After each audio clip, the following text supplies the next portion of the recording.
Hi, I'm Eli. Hi, I'm Isabel. I'm Jamin. I'm Hermione. And I'm Brom. Welcome to Lake Wyola. Welcome to our video. There's a dog.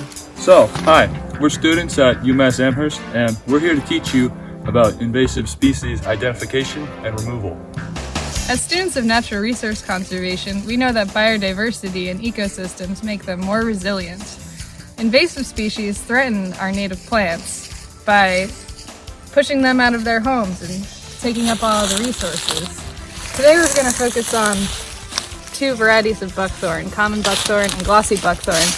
They're very similar. As you can tell, they have dark berries and their leaves stay on the plant much longer than other species that are native to our area. The first step in any buckthorn removal process is to consult your local conservation commission. Every town in Massachusetts has one.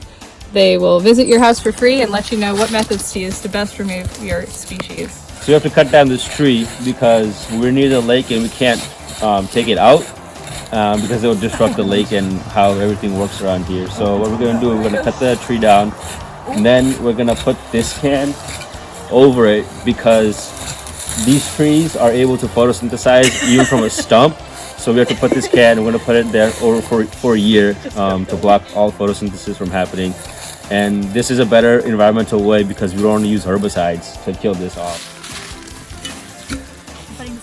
Oh, now she got a hat. She better be warm. She's going to be so warm. If we didn't put anything over the plant and we didn't cut it, this is what it would look like. Oh yeah, buddy. And not all invasive species are easy to get rid of.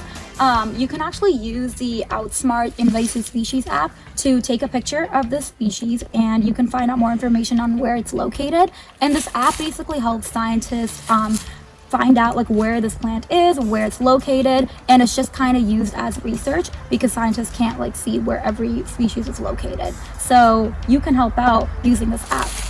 But Hermione, it's so pretty. I don't want it to go away. I know, but did you know that most invasive plants were brought over as ornamental plants? So this is the app, and you would go to all species and type in your species name. So we're gonna do the Japanese. Oh, that's our species right there. Oh, great. And we're gonna tap here, take a photo, take a picture. Oh, she's killing it. I know, and then use.